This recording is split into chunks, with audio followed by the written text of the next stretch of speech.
Hello and good evening, everyone. I'm Paul Sparrow. I'm the director here. I want to welcome you tonight to what I think is going to be a really fabulous program. First of all, I'd like to say, are any of you members here tonight? Do we have any members here? Raise your hand. There we go. I appreciate your support. We are celebrating our 75th anniversary this year in June. We have lots of great activities planned, and I hope you will keep coming back for all of our programs. Tonight, of course, we have Patricia Bell-Scott, who has written a truly extraordinary book about a remarkable friendship between two women who really helped define both civil rights and women's rights in the second half of the 20th century. She's a professor emeritus of women's studies at the University of Georgia. She's written 3 books, Life Notes, Flat-Footed Truths, and Double Stitch, all of which have subtitles, which I won't go through right now. All of which about the lives of black women, often in their own words, from their diaries or from interviews. So I think she brings a unique voice to this story, and it's an important story, and one that even a lot of Roosevelt scholars aren't that familiar with. She spent many, many hours and days here at the library doing her research, and I think you're going to find that this is a story that really has incredible relevance and meaning today. So please welcome Patricia Bell-Scott.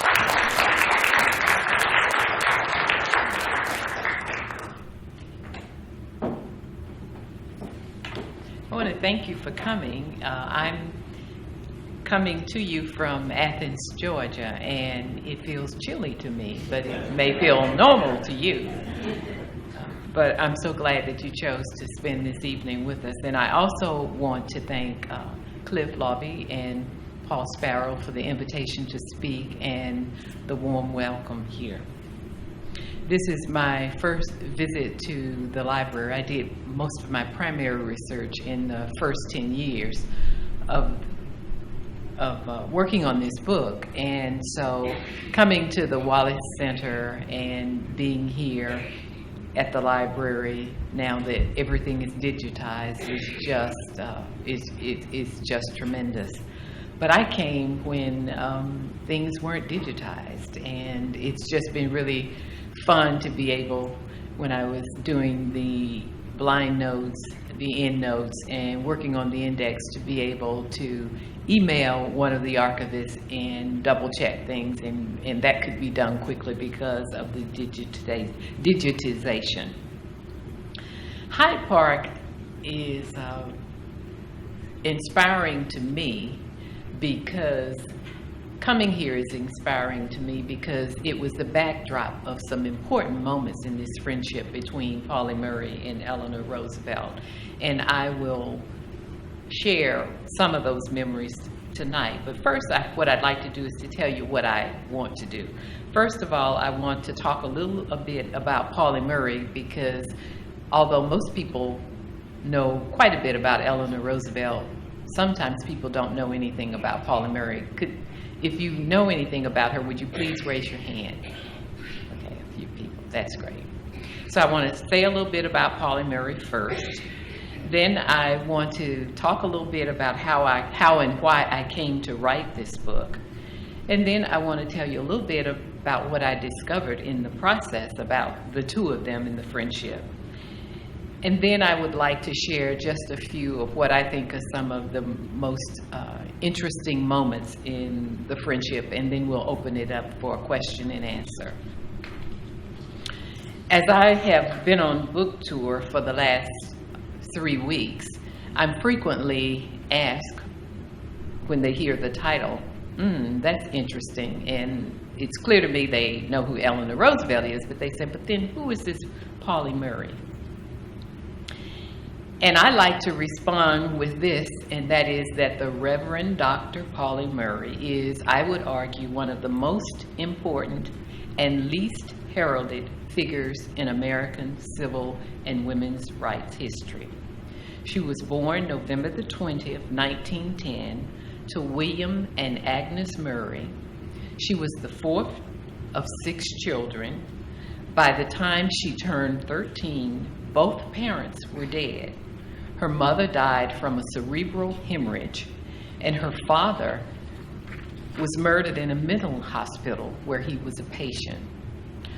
Pauli's siblings stayed in Baltimore to live with her father's kin, but she went to Durham, North Carolina to live in a household with her maternal grandparents and her mother's older sisters. It was obvious early on that Pauli was a bright child. It was also evident that she was a strong-willed, independent spirit, determined to challenge authority and inequality head-on. She filed her first complaint against discrimination at the breakfast table when she was barely 6. As the food was served, she turned to her maternal aunt, Pauline Fitzgerald Dane, who had become her adoptive mother, and asked, "Aunt Pauline, how come you give grandfather 3 pancakes and me only 1? Now, how do you respond to such a question in a way that does not seem to privilege age and status or gender in the eyes of a precocious 6-year-old? And Pauli Murray never stopped asking hard questions, and she marshaled her incredible intellect in ways that had a lasting impact on American society. In addition to a Bachelor's of Arts from Hunter, she earned 3 law degrees, the first from Howard University, a Master's of Law from the University of California at Berkeley, and a Doctor of Juridical Science from Yale. She was the first African American to earn such a degree from Yale. Her legal scholarship helped to lay the foundation for the historic 1954 Brown decision that outlawed segregated schooling. In 1966, she co-authored the brief for Crook v. White, successfully challenging an Alabama statute restricting jury service to males and whites. In the same year, she would help to co-found the National Organization for Women. And in 1977, she would become the first African-American woman to be ordained as an Episcopal priest. And this is just a partial list of her contributions and the number of times that she was the first to accomplish something. This is a close-up of the image on the book, and I chose this image because it reflects who they were when their paths first crossed. The image of Pauli is her college graduation photo. It comes out of the Hunter College yearbook. That's in 1933. And this image of Eleanor is from 1934. And she is a relatively new First Lady.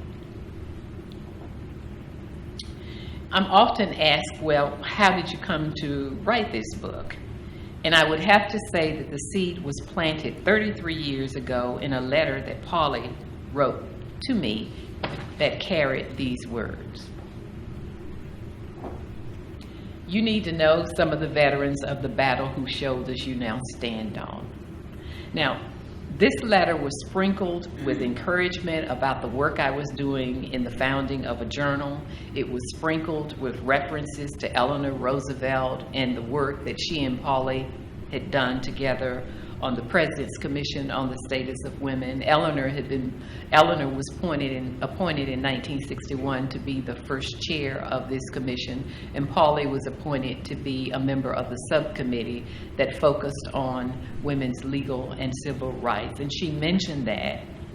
She also said to me in that letter that she could not accept my invitation to write a piece for the first issue of the journal. I had invited her to do this because she was working very hard to finish her autobiography. Although I dashed off an appreciative reply, I never got the chance to ask Pauli Murray about the veterans on whose shoulders I stood, because her death 18 months later at age 74 caught me off guard. I had no idea that she was ill. So I had no knowledge of this, and I respected her wish to write undisturbed until late in 1984. What I did was to keep a list of topics I had hoped to discuss when she had a breathing spell, but obviously that moment never came.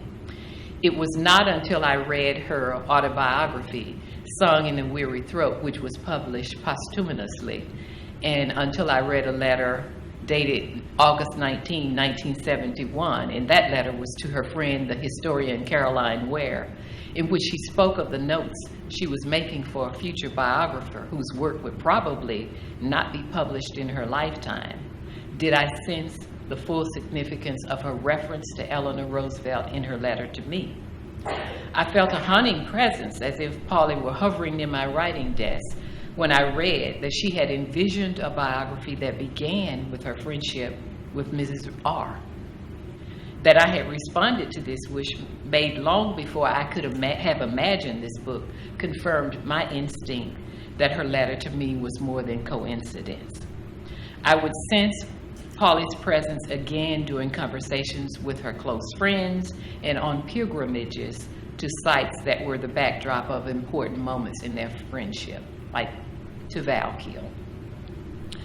From the moment I read the letters between Pauli and Eleanor, I knew my job was to tell their story.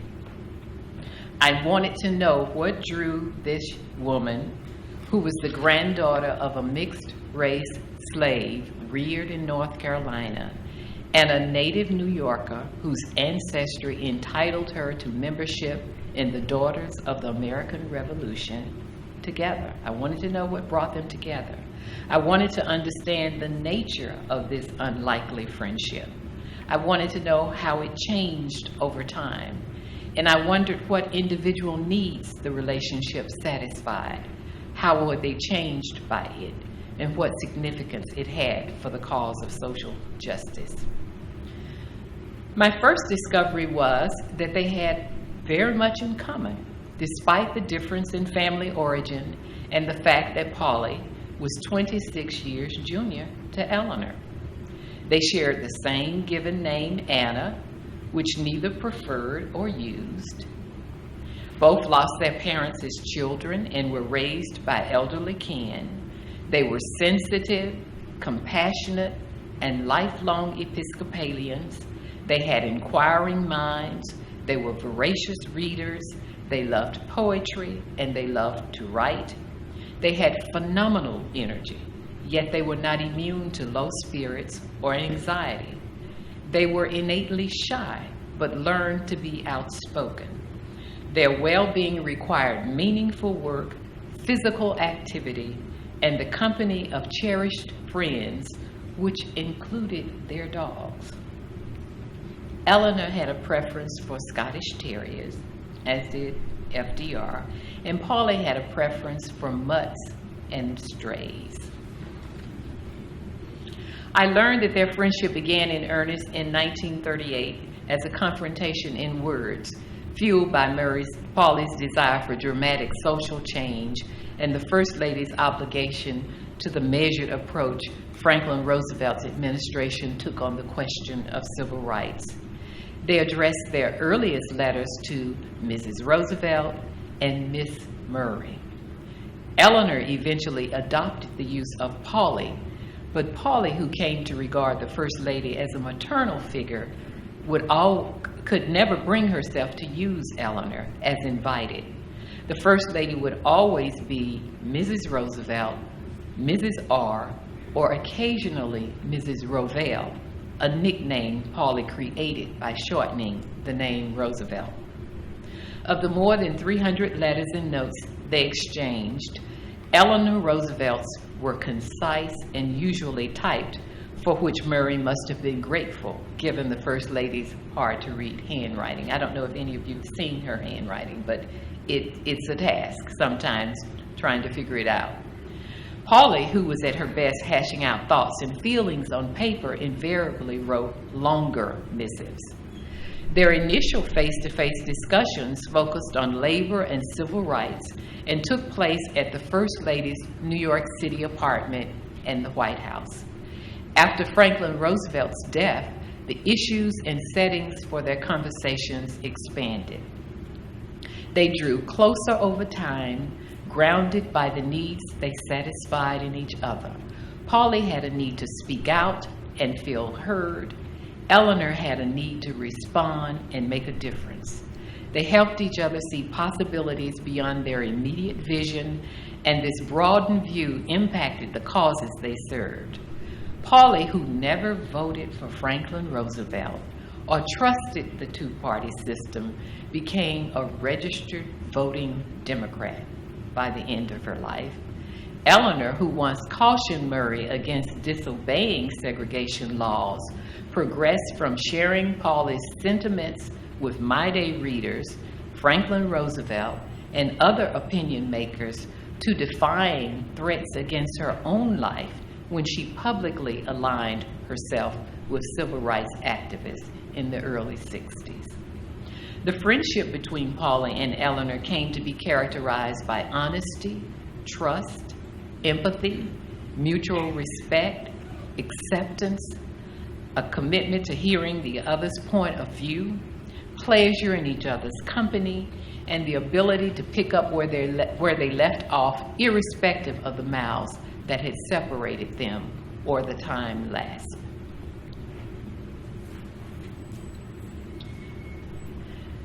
I chose this photograph from the book because it is the setting of their first encounter.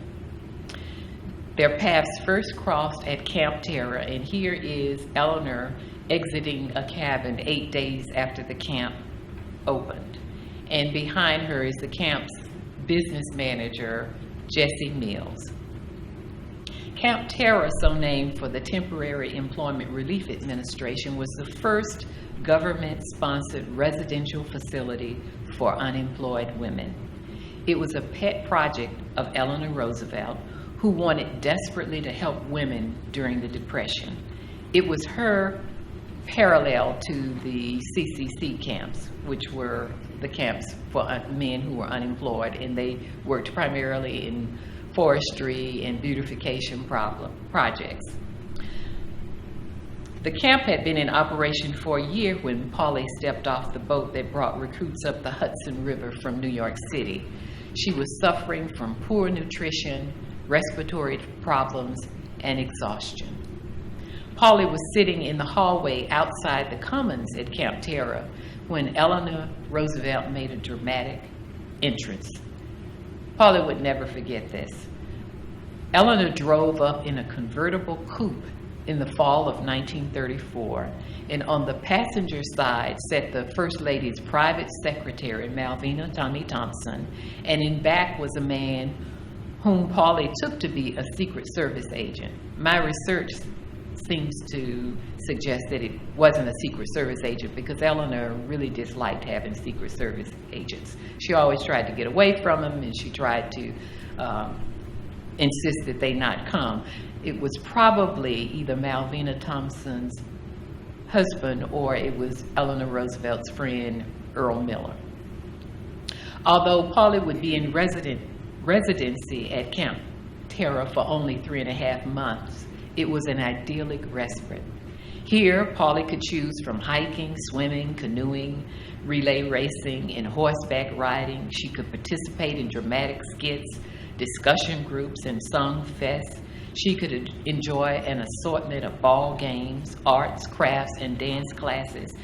But her favorite pastimes were hiking, curling up in a corner to read mysteries or write. The food at Camp Tera was wholesome and plentiful, and Pauli's appetite was insatiable. With nutritious food, shelter, exercise, and rest, she returned to near full strength in a month. And I should also add that unlike the CCC camps, which were segregated, Eleanor insisted that Camp Tera, that this women's camp, not be segregated. And Pauli was one of a handful of African American women who were at this camp. And Eleanor made a practice of coming unannounced and immediately walking through the premises. She'd go into the kitchen. She was observing what they were cooking. She wanted to know what the women were eating. She would talk to them. And she also made a mental note of how many African American women were there. So she saw Pauli. They did not speak. And Pauli, being very shy and stunned by this dramatic unannounced appearance of the First Lady, sat on the porch outside the social hall with a newspaper in her hands and peeping around the corners of the paper and eyeing the First Lady and noticing how tall she was, how casually she was dressed, and how comfortably she moved around the premises. Now, this appearance made an impression on Pauli, so that in 1938, Pauli applied to the University of North Carolina to go to graduate school. And I neglected to mention that she finished Hunter, and this is the Depression, so she's having a hard time finding a job. She gets jobs, and then she is cut, or she's having a hard time just trying to subsist. So one of the things she decides is that maybe I should go back home, because she's in New York City. Maybe I should go back home to North Carolina, and that way I can live with family and I can go to graduate school. And here's what the campus of UNC looks like at the time that Pauli makes an application. There are no black students not allowed, and there are actually very few women. So Pauli makes this application in 1938 to go to graduate school, and she would soon be rejected. Around the same time that she applies in November, Franklin Roosevelt makes an appearance on the campus, during which he is awarded an honorary doctorate of laws. And his appearance there is the subject of tremendous excitement, because it is his first speech after the midterm elections. So everybody's very anxious to hear what he has to say. The speech is carried internationally. And during it's an effusive speech in terms of the praise for the university. He talks about the university's liberalism. He talks about its faith in youth, its faith in democracy. And Pauli knows about the speech, but finally reads the transcript the next morning in the New York Times. When she read the transcript of the speech, she is just beside herself. She finds the president's characterization of the university, which bars blacks as students, faculty, and professional staff, at odds with her view of the UNC, which she views as unfair, undemocratic, and unchristian. She feels she has no choice but to write him in protest. She sends him a 3-page, single-space letter. It is sent to the president's office, and she remembers Eleanor Roosevelt's appearance at Camp Tera and her accessibility, her willingness to walk up and introduce herself and talk to the residents. And she thinks, well, it's possible this letter may not get to Franklin Roosevelt's desk. It probably would be a good idea to send it with a cover note to Eleanor Roosevelt, which she does do. I don't want to read the whole letter to you. It is in the book, but I would like to read the last paragraph, because it gives you a feel for Pauli's personality and the tone that Eleanor experiences when she reads this first letter from Pauli. And this is what she writes to President Roosevelt. This is the last paragraph. Yesterday, you placed your approval on the University of North Carolina as an institution of liberal thought. You spoke of the necessity of change in a body of law to meet the problems of an accelerated era of civilization. You called on Americans to support a liberal philosophy based on democracy. What does this mean for Negro Americans? Does it mean that we at last may participate freely and on the basis of equality with our fellow citizens in working out the problems of this democracy? Does it mean that Negro students in the South will be allowed to sit down with white students and study a problem which is fundamental and mutual to both groups? Does it mean that the University of North Carolina is ready to open its doors to Negro students seeking enlightenment on the social and economic problems which the South faces? Does it mean that as an alumnus of the University of North Carolina, you're ready to use your prestige and influence to see to it that this step is taken toward greater opportunity for mutual understanding of race relations in the South? Or Does it mean that everything you said has no meaning for us as Negroes? That again, we are to be set aside and passed over for more important problems? I appeal for an answer because I and my people are perplexed. Sincerely, Pauli Murray. Now, the President's staff forwarded his letter to the Office of Education, which responded a month later, a form letter. But Eleanor wrote back promptly. My dear Miss Murray, her letter begins. I have read the copy of the letter you sent me, and I understand perfectly, but great changes come slowly. I think they are coming, however, and sometimes it is better to fight hard with conciliatory methods.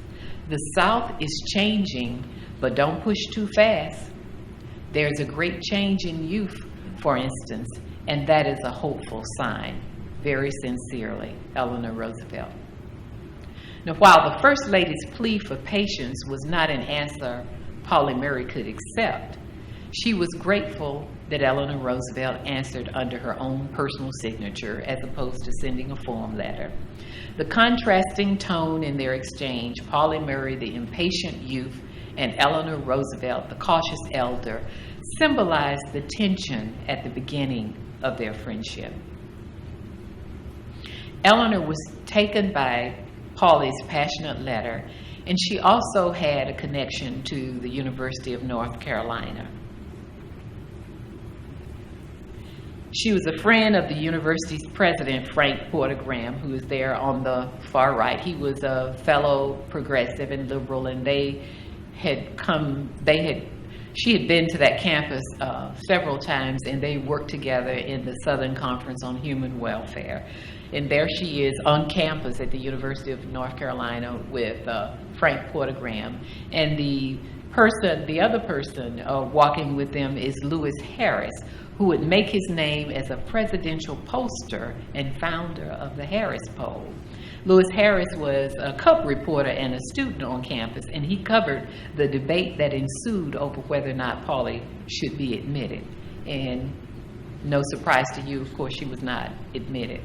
But that was one of the first times that they began a dialogue around issues of race.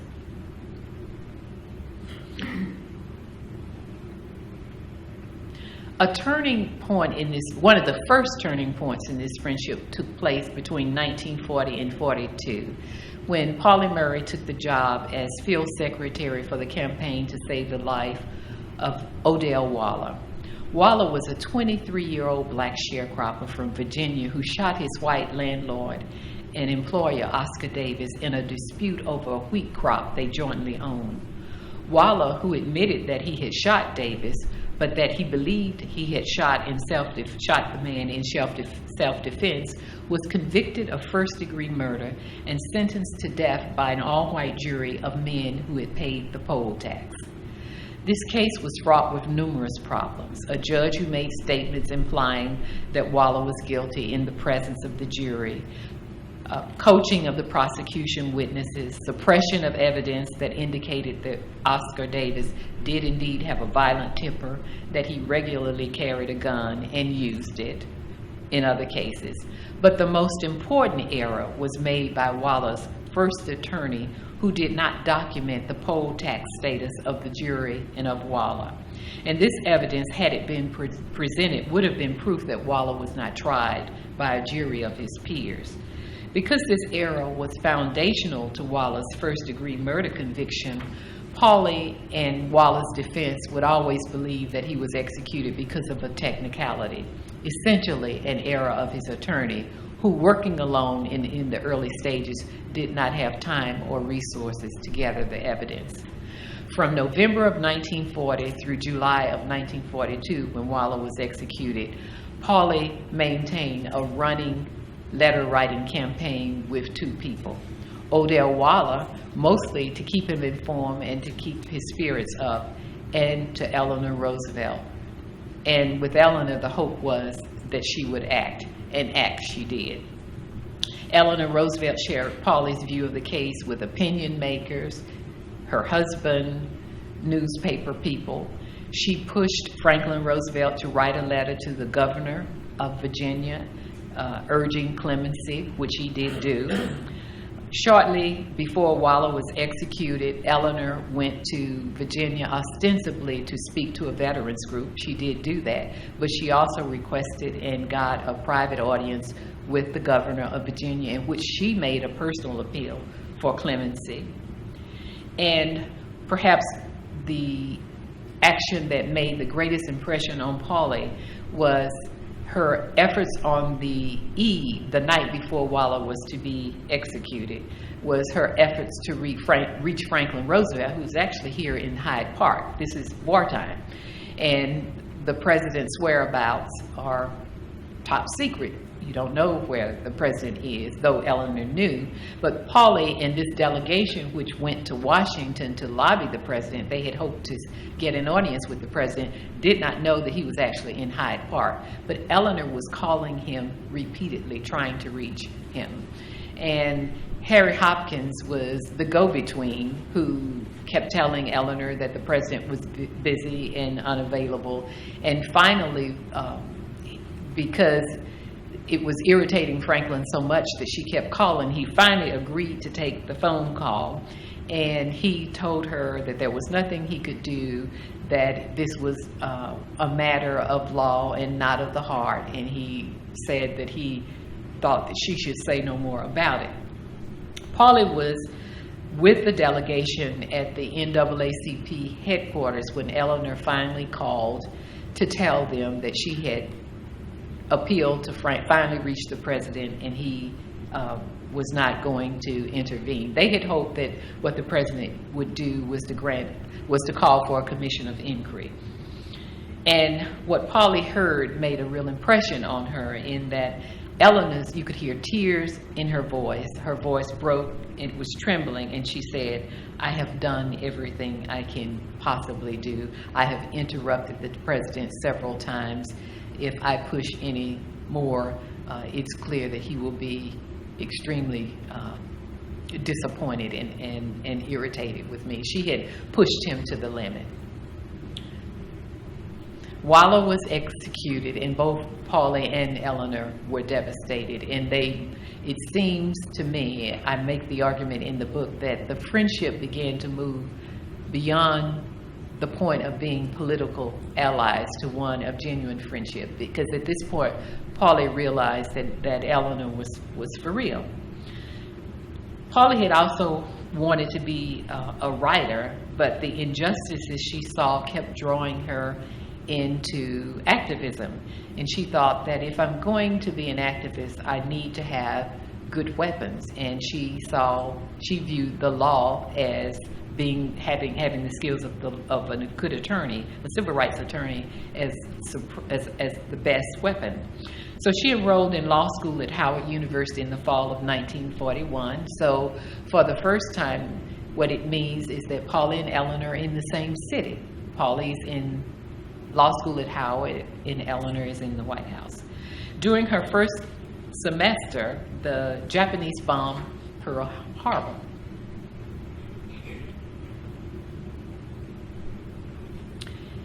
And there is also a really important gathering of students from around the world in Washington called the International Student Assembly.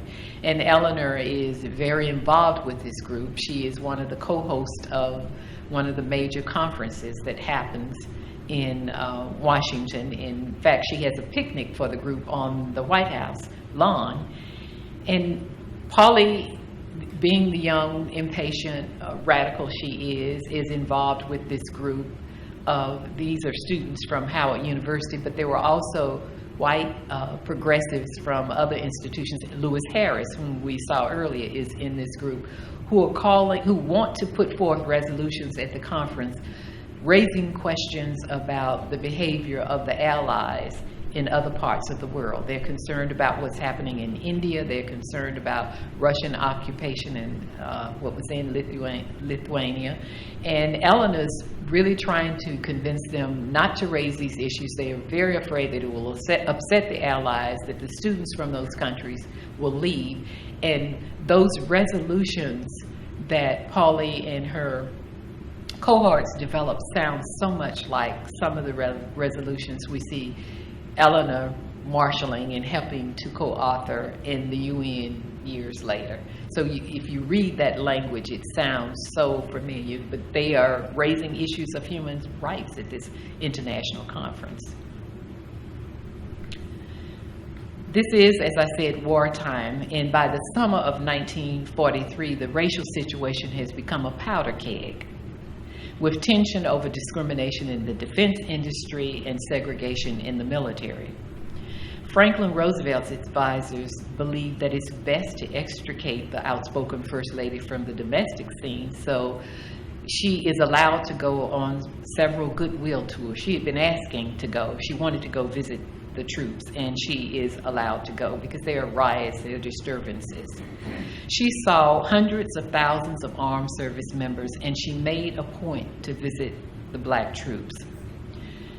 I love this story. She shocked Calvin Johnson, a 19-year-old African-American soldier stationed in Brisbane, when she walked up to him in the canteen. And this was a tense situation because the black and white soldiers were not friendly toward each other, and there was always hostility whenever the black soldiers entered the canteen.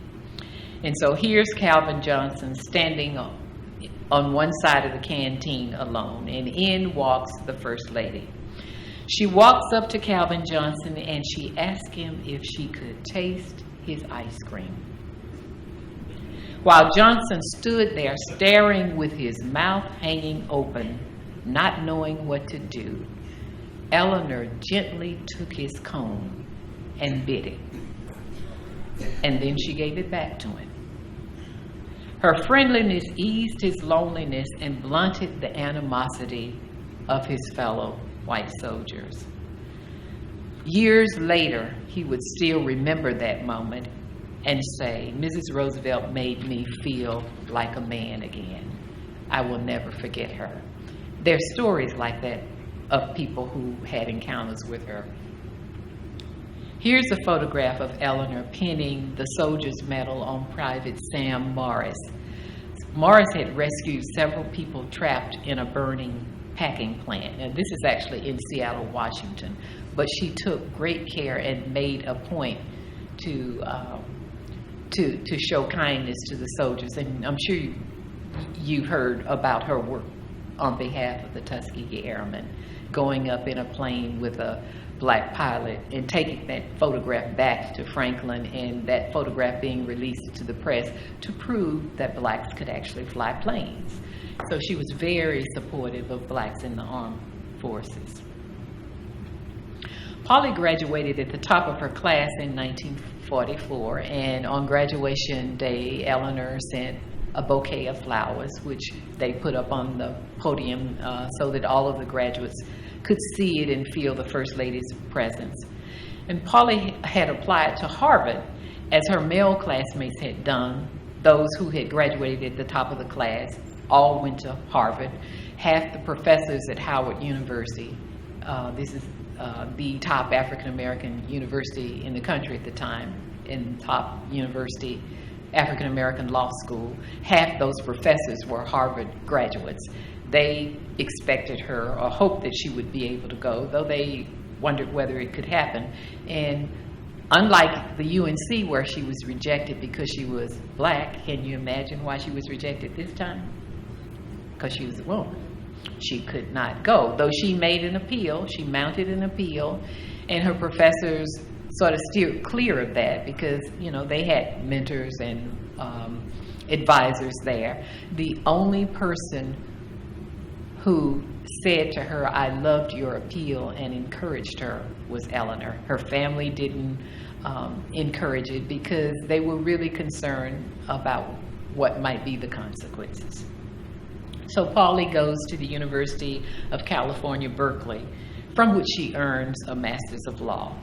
And while she is there, she finishes in 1945. While she is there, Franklin Roosevelt dies, and the friendship moves into another phase.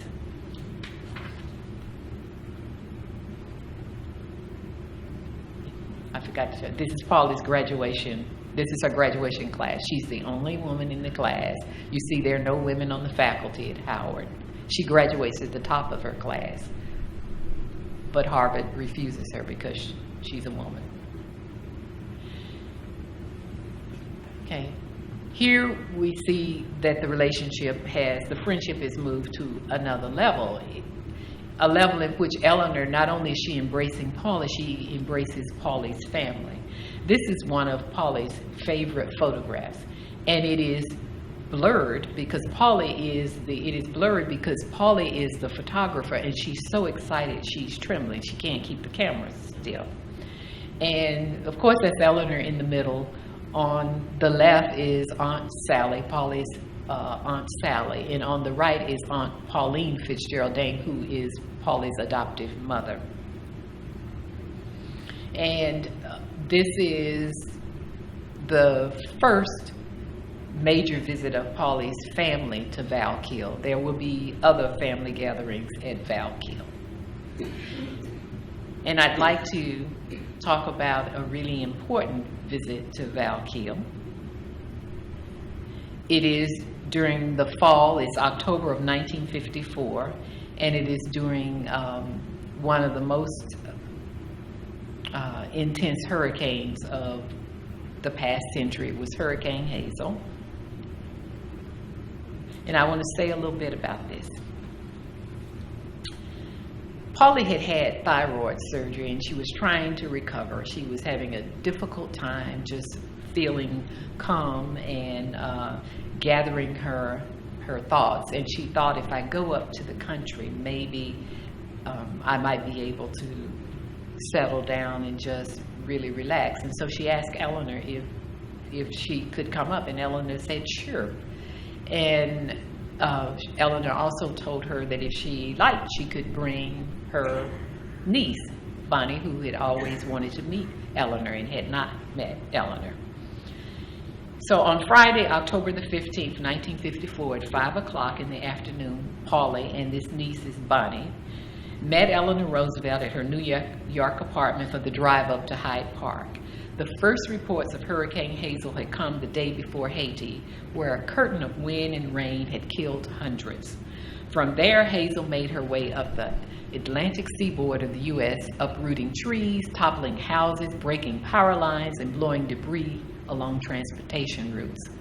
Thousands in the Carolinas were left homeless and exposed to contaminated water and broken sewer lines.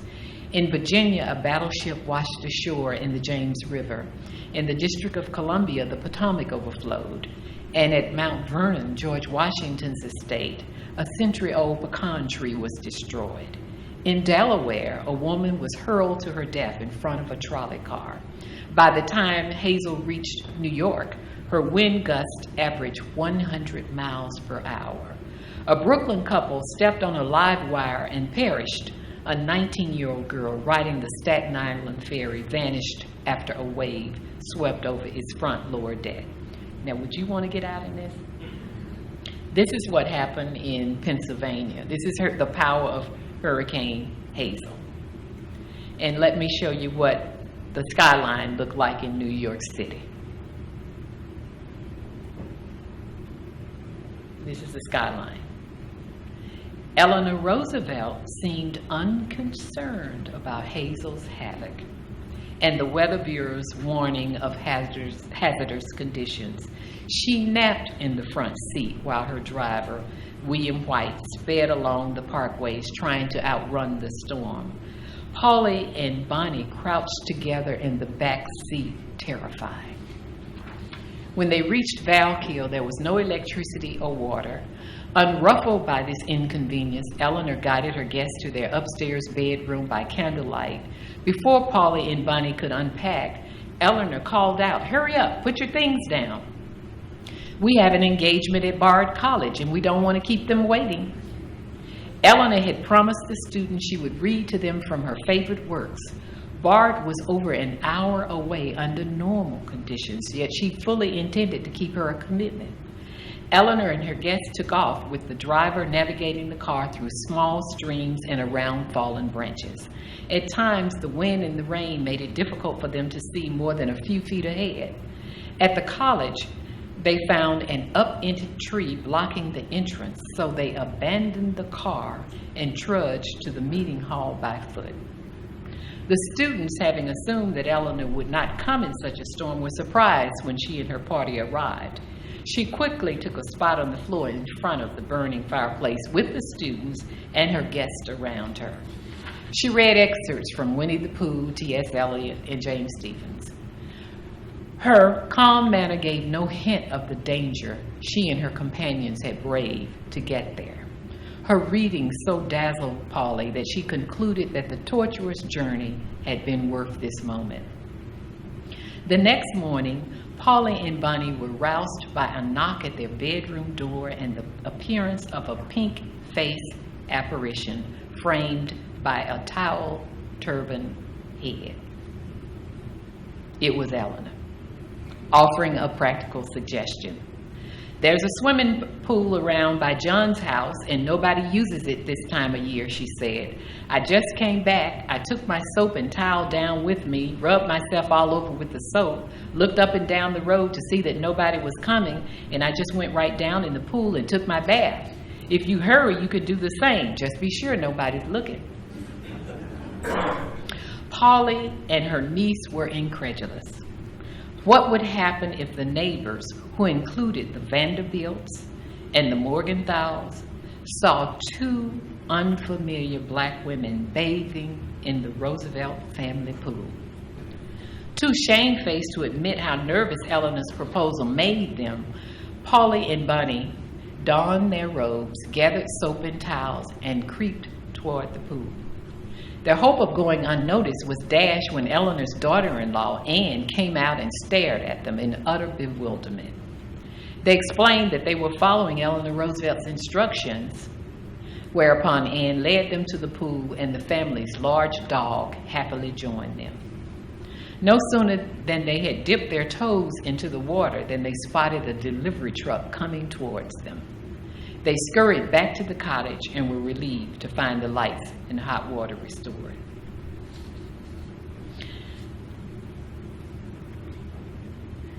I show you this picture of Eleanor and Sally because Pauli had developed a fondness for Sally, and Sally was there that weekend.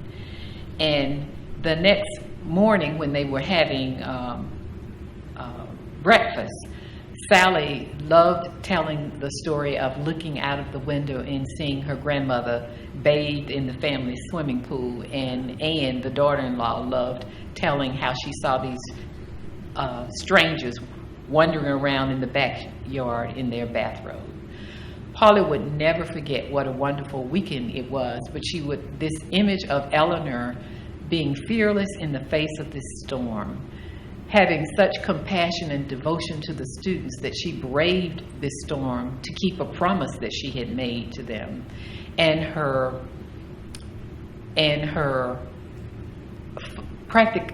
sort of practical notion of how to deal with not having water and lights also made an impression on her. She would never forget this weekend, and she would hold fast that memory whenever she found herself in a situation where it required practicality, ingenuity, courage, and compassion. Now, despite the fact that they had moved to the point where it had become a close friendship, did not mean that they were always in agreement. And one issue over which they had some disagreement was over Adlai Stevenson's campaign. Pauli eventually worked for him in his 1956 campaign, but she felt that he did not speak with enough passion on the issue of civil rights. And there were other black leaders like Roy Wilkins who also felt that Adlai Stevenson was not forceful enough in his support of civil rights. And Pauli said to Eleanor and said to several, this was something she would say over and over again to Eleanor and to Stevens supporters. She said, civil rights cannot be dealt with moderate feelings. It involves a passion for justice and for human decency. And if Mr. Stevenson has not felt this passion, then he does not belong in the White House.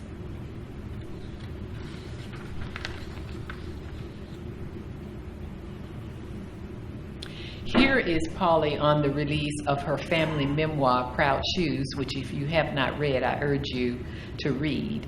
It's important in the context of this friendship because Eleanor was one of 3 people to whom Pauli would send chapters in draft for feedback. And Eleanor's feedback tended to be less technical.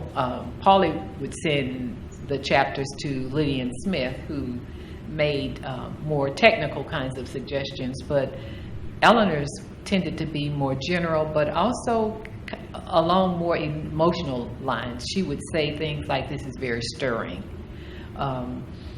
And when the book came out in October 17th, 1956, this is on the day of the book's release, Eleanor wrote about it in her column, and she declared Pauli's family memoir a testament to the courage and the strength of the Negro people who have slowly forged ahead, both in the North and the South.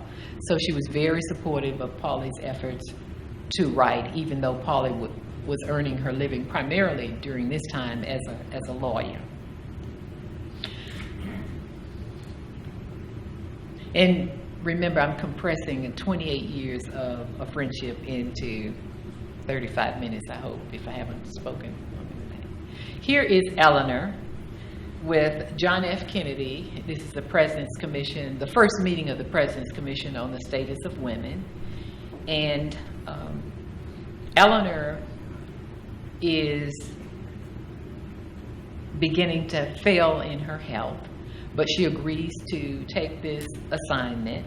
And Pauli has just come back to the States. She went to Ghana in 1959, and she was there for about 18 months teaching in the first law school in that country. But she comes back because there's the opportunity for her to fulfill a dream she had had ever since she graduated from law school at Howard in 1944. She had always dreamed of getting her doctorate in law, the juridical science.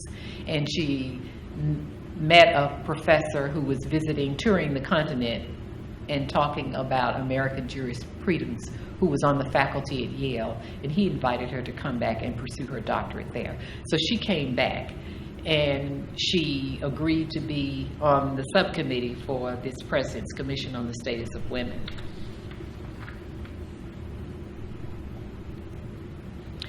This is the only photograph of the two of them ever taken together. It's significant, I think, because for several reasons. First of all, it's in the yard at Val-Kill. They're in Val-Kill. They're standing in a spot not far from the spot where Eleanor had been photographed in 1952 with Pauli's 2 aunts. And I neglected to say to you when I showed you that picture of Eleanor with the 2 aunts, Pauli refers to that picture as the picture of her 3 aunts. And here they are. Eleanor is 77. Pauli's 51. They're standing shoulder to shoulder. Eleanor is ill. Pauli doesn't really sense that she's ill. She recognized that Eleanor is aging, but there is something that happens during this visit. This photograph was taken by Pauli's brother, Raymond. She had brought her brother, his wife, and his 3 children up to Val-Kill for a picnic with Eleanor.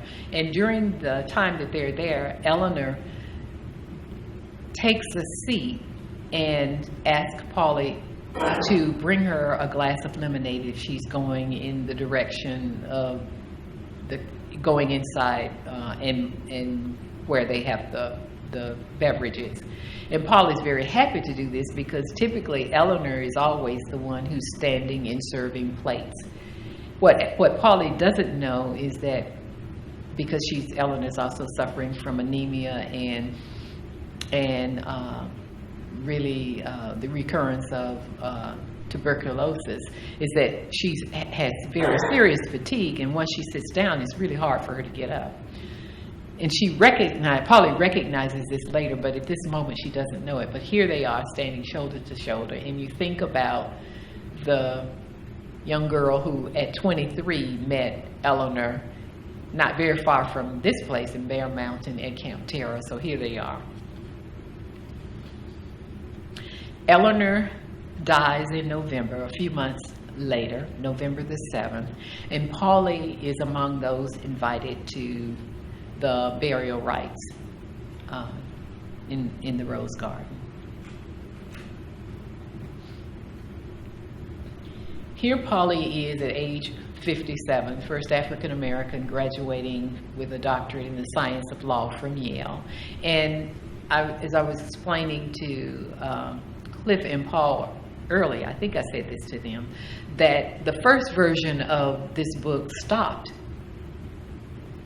with the death of Eleanor Roosevelt. But as I continued to read Pauli's journals, I could see how she kept Eleanor alive in her personal writings, and that every time she reached a major milestone, she would write or recall how she thought Eleanor might react or feel about something, just as here it was in 1983, and Eleanor, had been dead a long time, and here she is writing me about Eleanor Roosevelt. So she continued to keep her alive.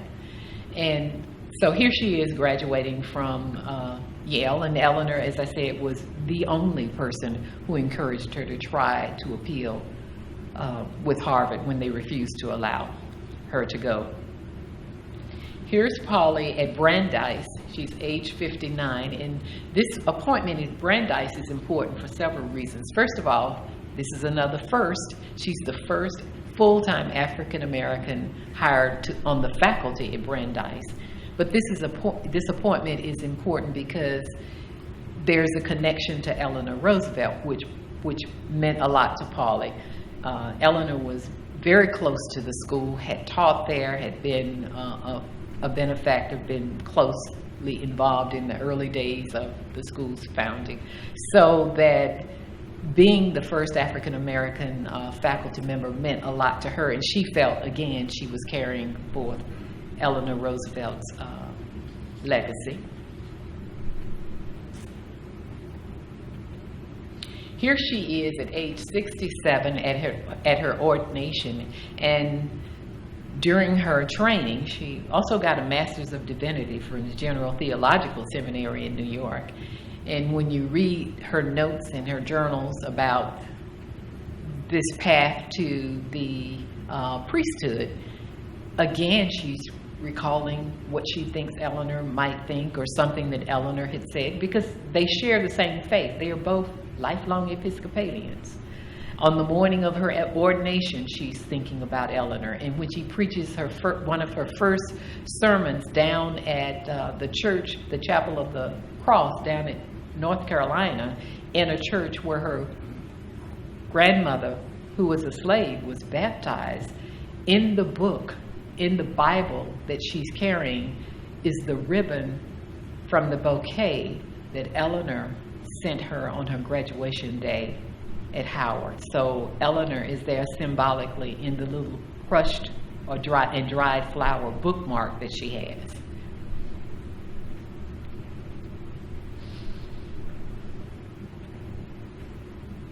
Pauli died on July 1, 1985, and there was a mass held at the Washington National Cathedral. Her ashes were buried in a family plot in Brooklyn Cypress Hills Cemetery. And I'd like to leave you with two quotes from the two of them about the friendship. And at the very beginning of the book, there are a series of quotes that they make, but I thought these would just be helpful to get you started.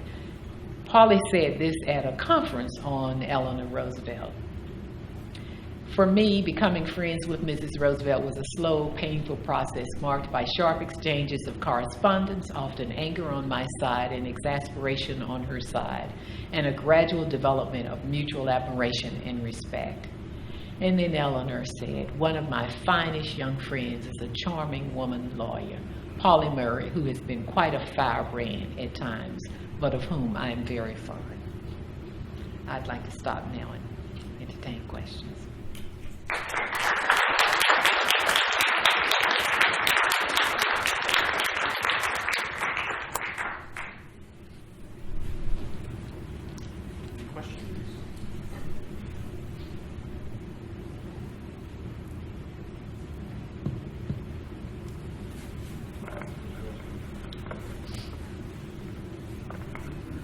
I understand in the book you talk a little bit about her role breaking in gender politics as well. Do you want to talk about that a little bit? I would say that the connection between the two of them had a lot to do with the work that Pauli would do, particularly after Eleanor Roosevelt's death, around the issue of women's rights and gender politics. But it started before Eleanor died. When Pauli said that she went to law school with the intent on becoming a civil rights lawyer, but because of some of the experiences she had in law school, she said she graduated a feminist in addition to being a good civil rights lawyer. So that was the first step in that direction. And then when she went to the University of California at Berkeley, she wrote one of the first law review essays on sex discrimination, workplace discrimination that had to do with sex.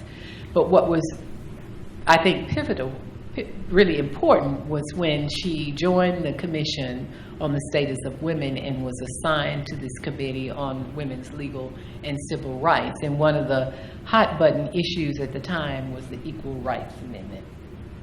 And the commission did not take a position on that, but Pauli worked really hard to figure out whether or not there was a way that the Constitution as constructed might be that one might be able to argue in such a way to get better treatment for women under the existing laws. Out of that, because women were really concerned about how to move forward, out of that began some discussions among women, among those various subcommittees that really led to the founding of the National Organization for Women, led to Pauli writing Lady Bird Johnson to urge that the forthcoming civil rights law would include sex as a protected category. I mean, the fact that women are a protected category in civil rights law, we owe to Pauli Murray. I mean, so she and Lady Bird, that's covered in the book. She was just so brave and so eager as she moved along, and as she got older, so determined to define human rights in the broadest category. So she actually started out working primarily in labor rights, which led her more into civil rights, which led to women's rights, which led to a much broader, and this she probably takes from Eleanor, human rights. Yes.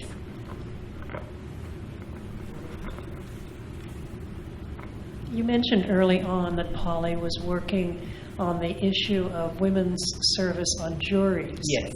Could you talk a little bit about that? Just, I think it's a little known subject that women were barred from jury service long after they had the right to vote. Yes, yes. This was a case, it was in Alabama. It wasn't just, there was discrimination against women. Women were not allowed to serve on juries. And because in a number of the southern states, there were poll taxes. If you were poor and had not paid a poll tax, you were not on those eligible. I mean, the jurors were selected from these lists, and so you would not be in the pool. And so Pauli was working with the ACLU on the board. And I'm so glad you brought this up, because I always like to remind people of the fact that Supreme Court Justice Ruth Bader Ginsburg, every time she has the chance, will mention Pauli as one of the people who encouraged her work and encouraged the development of the Women's Rights Project that Ruth Bader Ginsburg chaired when she was with the American Civil Liberties Union. But it was indeed a fact that women were not allowed to serve on juries. And so they took this case in Alabama, and it didn't have to go all the way to the Supreme Court because the lower court said it was unconstitutional. Yes.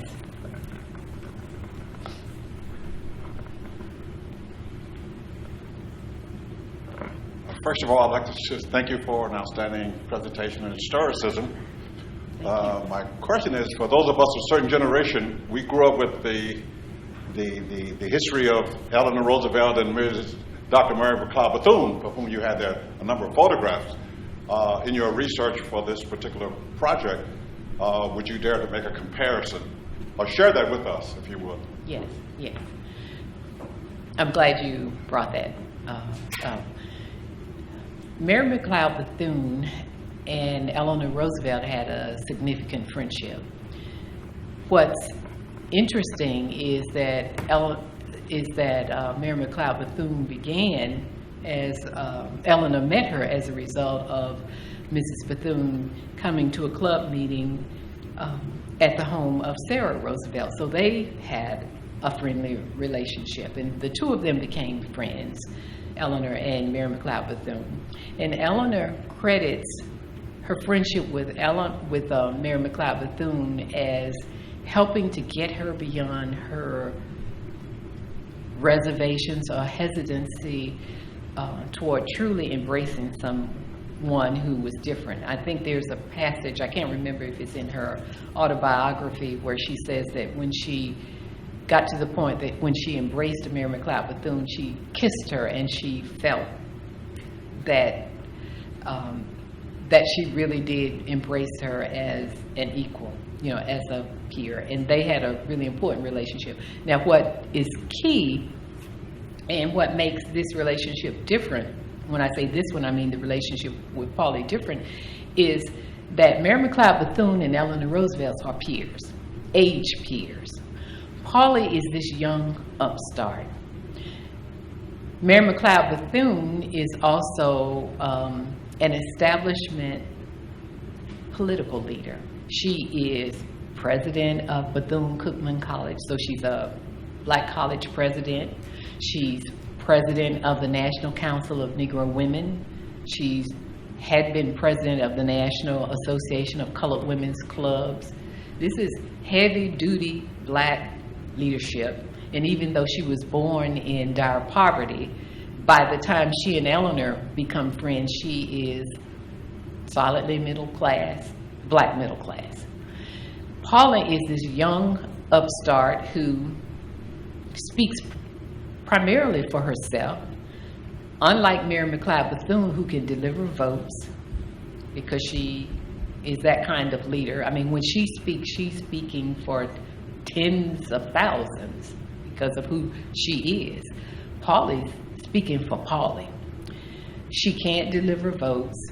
Mary McLeod Bethune, even though they have a very genuine relationship, she and Eleanor, is always thinking of the political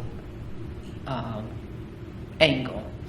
And so that her friendship with Eleanor is of benefit to her as a black political leader.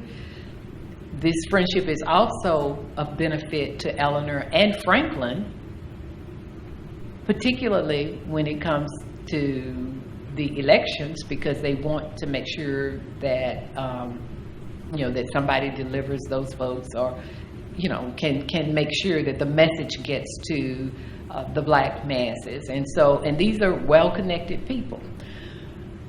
So they don't speak in brash tones like Pauli does. They don't write the kind of letters to FDR or to Eleanor that Pauli does. So her relationship with them is It's brash, it's bold, it's honest. It is the youth who's the 26 years junior to Eleanor, who is fearless. Some people would say because she doesn't know better.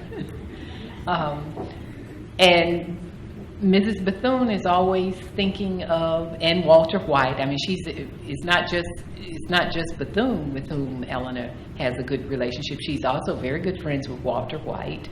But these are her peers. And Pauli is not her peer, a young upstart, and doesn't feel like she has to think about, well, if I say something and she gets mad at me, will she not be supportive of the NAACP again? Or will she not support some legislation that my group would like to see move forward? Pauli's just speaking her mind. So I think that's the major difference. And Pauli also realizes that because she is free of institutional and organizational constraints, she can say exactly what she thinks, and she does.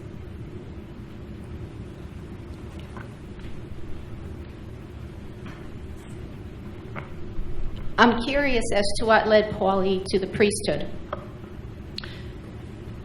Pauli is a 6th or 7th generation Episcopalian.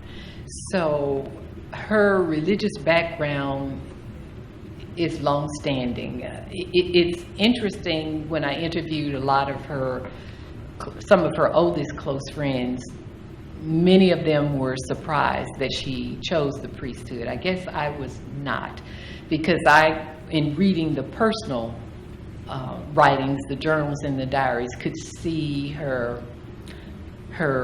communion with God, her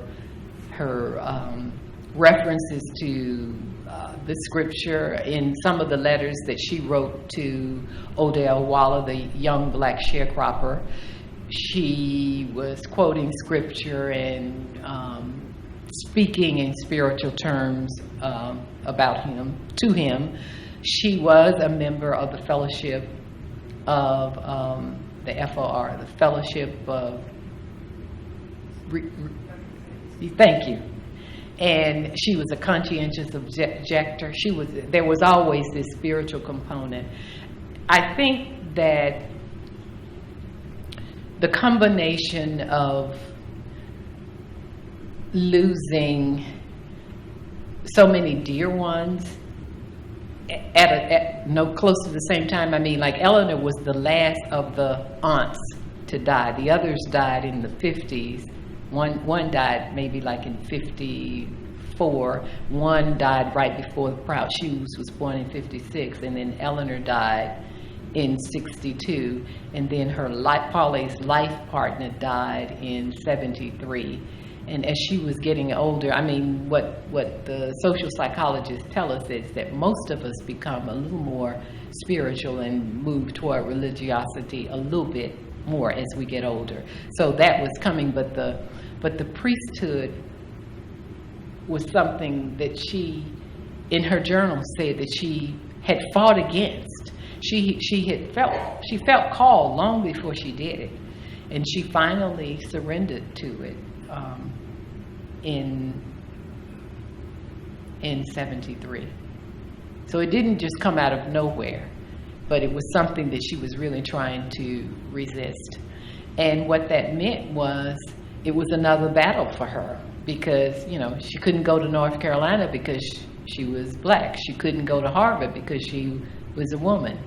And then there were these other battles along various lines. And then here she is she wants to become a priest. And when Pauli entered the seminary, they had not decided whether or not that was still on the table, the question of whether or not women would be allowed to become priests. So she was one of the very first ones to be ordained after the church changed the rules. There was a group ordained before the church changed its rule, but Pauli was ordained shortly after the church changed the rules. Thanks. Can you tell us a little bit about her life partner? Her life partner was Irene Barlow, And this also relates to the question the woman just asked earlier. Irene Barlow was also a lifelong Episcopalian, so they shared that in common. And she met Irene, and she called her Renee, at the law office where she worked. Pauli was an associate attorney at the law office, and Renee was the director of personnel.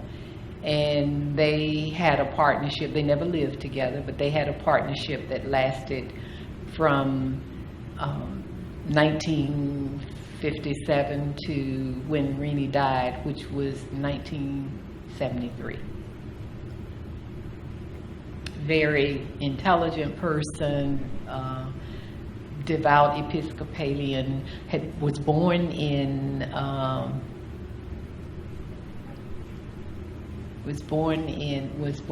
England. Grew up poor. Was responsible for hiring all the staff in the law firm and made a point of making sure that the staff was as diverse as possible. If there are no more questions, I think we're going to have a book signing. All right. Let's have a round of applause.